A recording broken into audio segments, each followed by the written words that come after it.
Let's talk about Castellans, a dice drafting game set in the Valeria universe.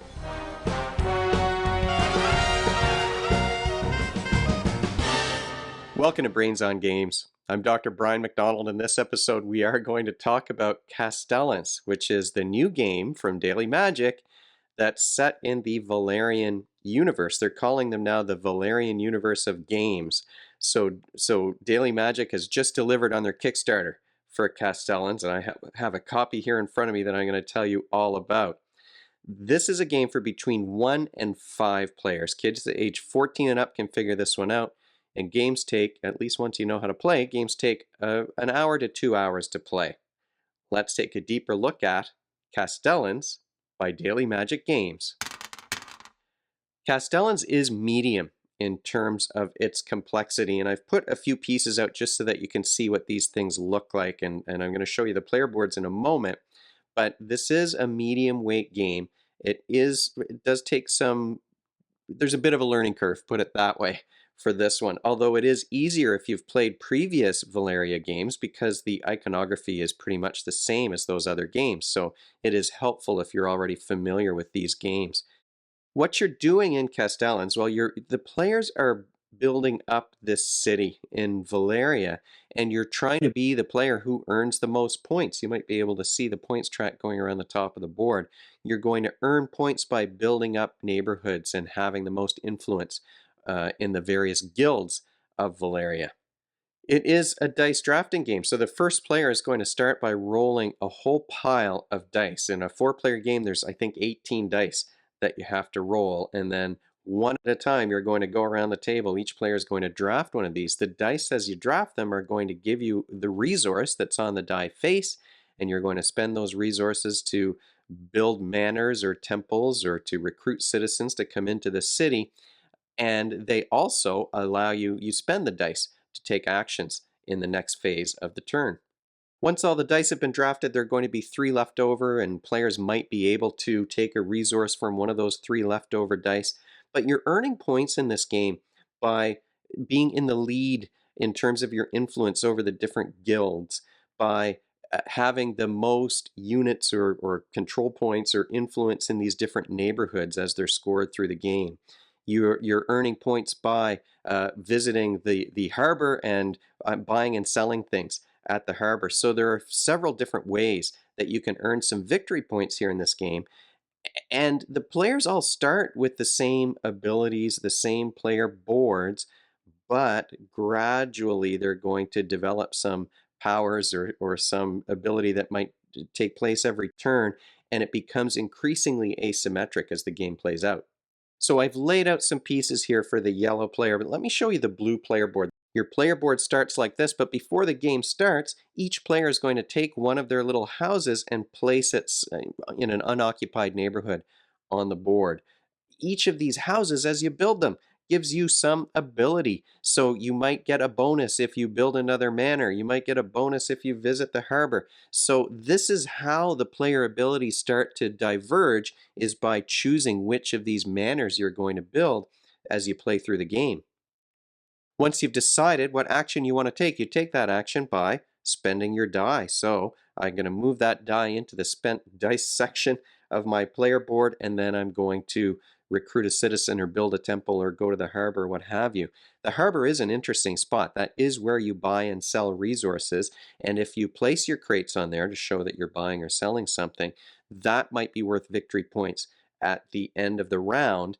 That is, if you've placed the most crates. Now, there are only 3 crates on the board, but you only start with 2.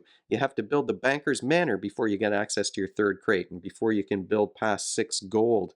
So you're going to be doing things like placing these crates. Oh, I want to buy 1 stone and I'll sell 1 wood. Maybe that's because I want to build a temple later on. Temples require stone to build. So now I've got a couple of crates on there. If I wanted to, there are a couple of actions like going to the harbor, like harvesting when you're getting some resources, where you have a sub action. You can place one of your ships in the harbor in a particular neighborhood on the board. And in fact, like, you're placing these things in order to get influence in that neighborhood. You can't move any of the pieces except for the ships, which makes sense. You're not going to be able to move a manor from one neighborhood to the other. Citizens, even, their homes aren't moving. But the ships, if you spend 2 gold, you can move a ship to a different area of the board. That's going to increase your influence in that neighborhood so that maybe you'll get a scoring opportunity and some extra victory points. Once everybody's done their 3 actions and they've spent those 3 dice, well, now you're going to start to look at scoring. That's the end of the round. Once everybody's had their 3 actions, then the round ends, you're going to start scoring. Each round, you're scoring a different set of neighborhoods. In the first round, it's the 3 east neighborhoods, and then it's the 3 west, and then it's north, and then south, and then in the final round, the 5th round, all 5 neighborhoods are going to score. You're going to look at who has the most presence, who has, the most temples and manors and citizens of their color, the most ships of their color in that particular area of the board. That player is going to get 6 victory points. Second and third place will also get victory points as well. You are going to look also at these monuments that you can build. So each player has 3 special pieces. There's a gate, there's a watchtower, and there's a statue that you can build. There are limited numbers that can go in each neighborhood. There are limited spots for these things, but these are going to score you at the end of each round. And no matter what neighborhood they're in, they score. You're going to earn victory points for citizens or temples or manors of any color that are in that particular neighborhood that's covered by this monument. Once you've figured out who has control of a particular area of the board, once you've scored all of your monuments, you can take a look to see who has the most crates in the market. That's going to score you a few victory points.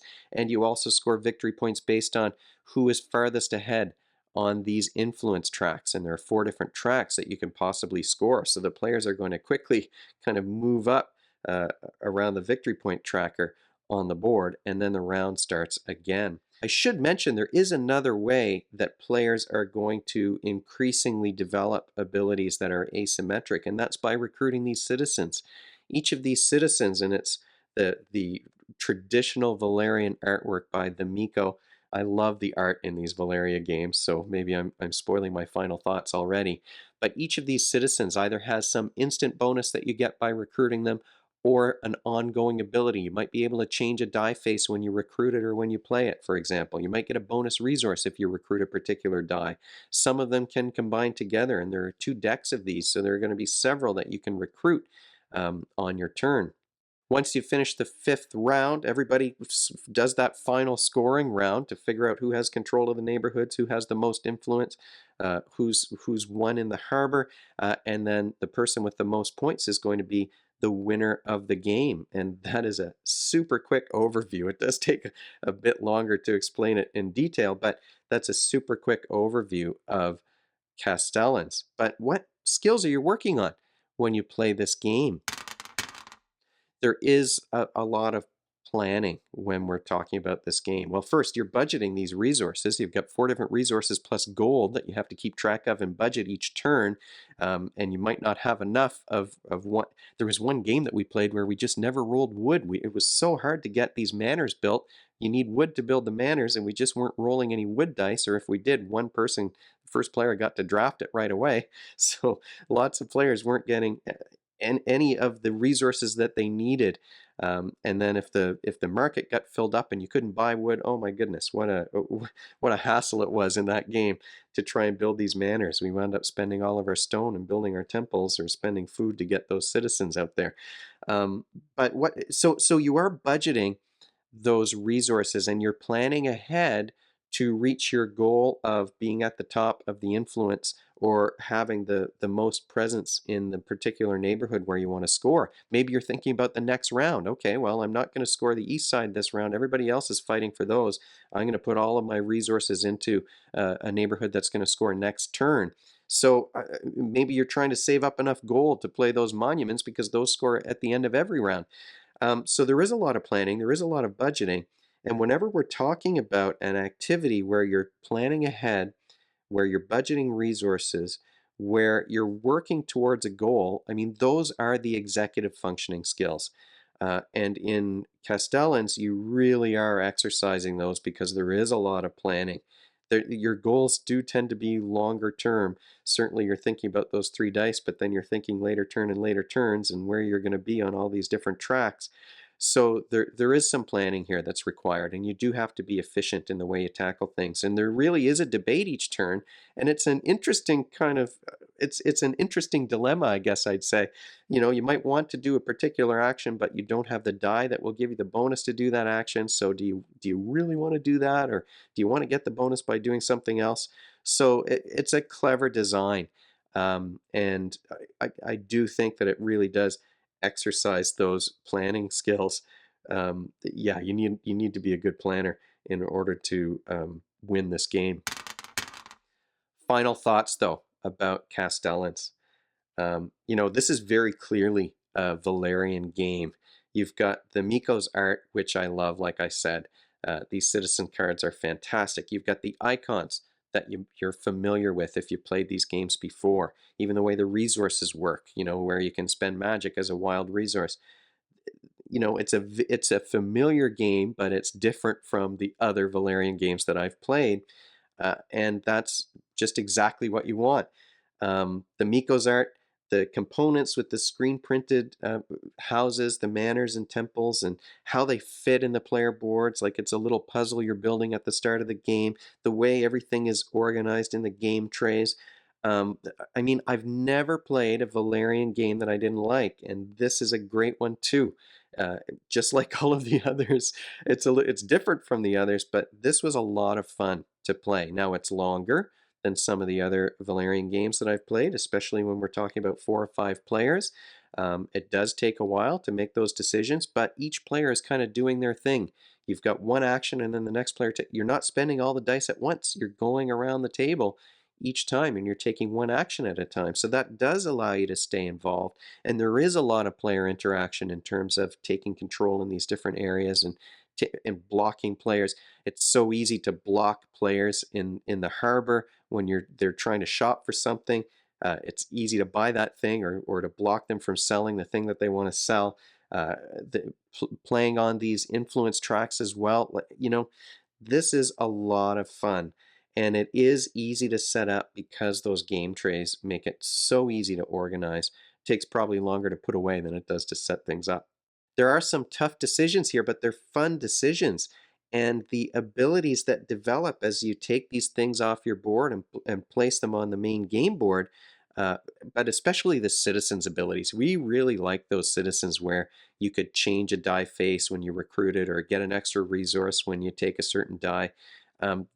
This really, really adds to the appeal, I think, of the game, and it does make it asymmetric, and players are going to be jealous if you're able to draft a particular citizen that they were hoping to be able to get.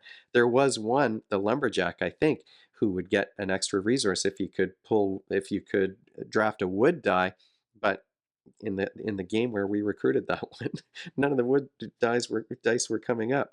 So this is a great, you know, medium weight game. You've got drafting, you've got area control. There's lots of player interactions. There's interesting decisions. It fits very well in the Valerian universe, and it's beautiful.